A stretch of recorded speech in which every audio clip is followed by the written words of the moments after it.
Yo, what's up mga idol? Welcome back to my YouTube channel. So, panibagong araw mga idol is panibagong may tutorial tayo mga idol. So, yung video natin ngayon mga idol is kung paano linisin yung white canvas shoes. Ito. Gamit natin ay tissue method. So, baka maraming hindi pa nakakaalam kung paano linisin to mga idol as requested. May nag-request din naman kasi kung paano daw linisin tong canvas shoes, kaya ituturo ko sa inyo and intro muna tayo.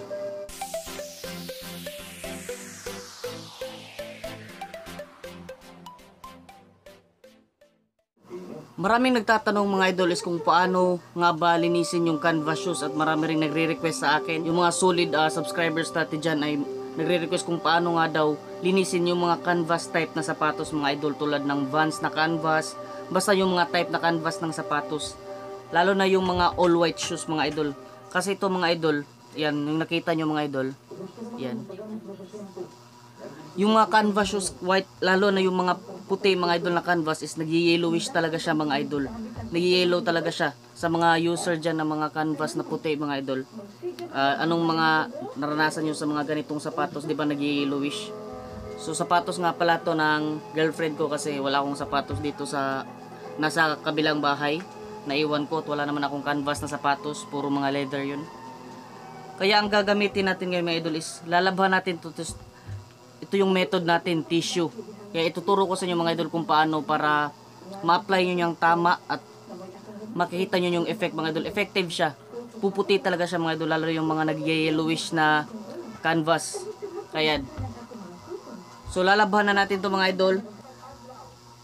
So simple lang naman mga idol, di naman talaga required na anong gagamitin mo sa paglalaba. Pwede naman yung sabon, detergent, tapos yung importante is yung method natin kung paano mapaputi ito sa mga nag-yellowish na ganitong sapatos.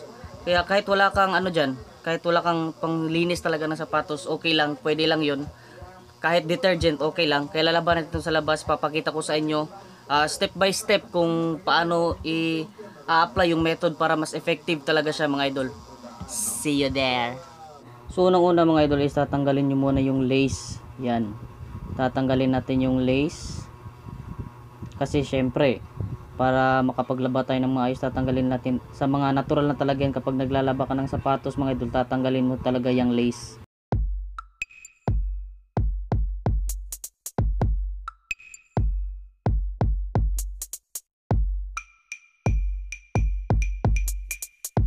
At susunod, tanggalin mo yung insole pads yan.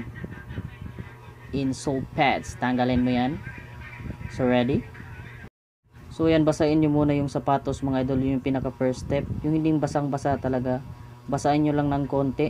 Ayan. Yan. Tapos massage nyo. Char. Yan. Tapos kapag basa na siya mga idol, isusunod natin yung sabon. Yan yung sabon mga idol.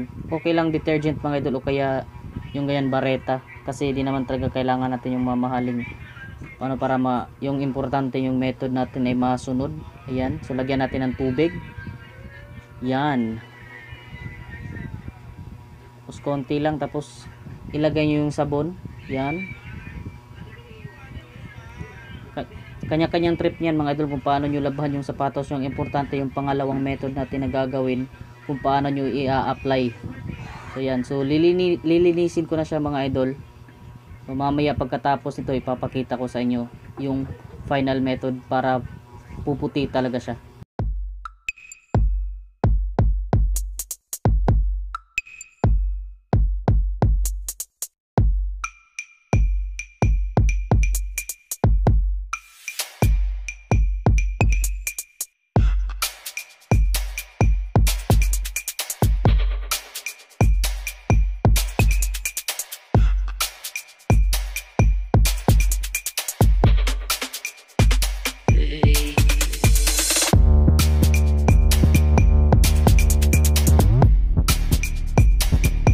So ito yung final method natin mga idol. Lalagyan na natin siya ng tissue. Ayan, hini-hini lang mga idol, kasi baka matunaw yung tissue, kasi yung tissue mga idol mabilis na siya matunaw sa tubig. Ayan. So lagyan nyo siya bawat sulok. para i-cover nyo talaga siya mga idol para mag-absorb yung mga yellow stains mga idol at yung mga nangingitim mga idol sa tissue, magta-transfer siya. Yan, hinay-hini lang kasi baka matunaw.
Tapos lagyan nyo ng konting tubig mga idol. Yan. Siguro nyo hindi matutunaw yung tissue mga idol para mag-a-absorb siya at didikit talaga siya sa tissue yung ano mga idol, yung dumi. Yan.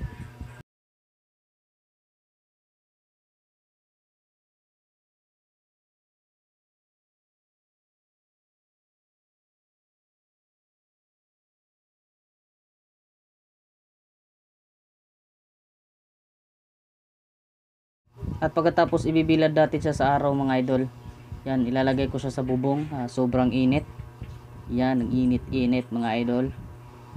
Yan, ilalagay ko siya. At hintayin na lang natin siyang matuyo. So yun guys, hintayin lang muna natin siyang matuyo kasi binilad ko pa sa araw. At mamaya makikita nyo yung result pagkatuyo niya. Diba? So hintayin natin ng 24 hours. Charot lang. So i-edit muna ako ng thumbnail para sa ngayong vlogs, itong video na to guys, kasi nagta-thumbnail ako, nagpipicture na ako ng thumbnail. Kaya back to you later, baka gabi na or hapon natin makukuha kasi bineld pa natin sa araw. Bye bye. 5 hours later. So yun, inabot tayo ng gabi mga idol. So kinuha ko na siya sa bubong, natuyo na siya mga idol. So ito na. Yan, kita nyo. Yan. Yan.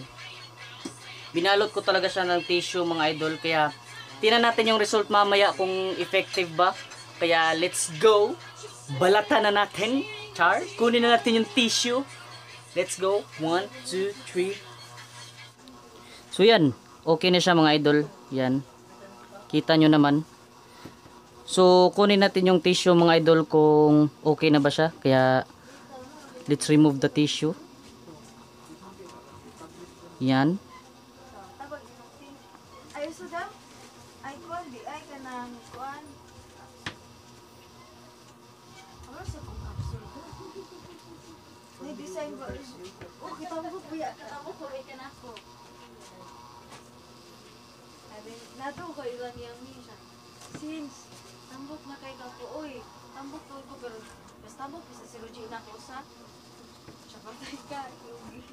Kung tingawag ito, mas tambok pa siya na ito.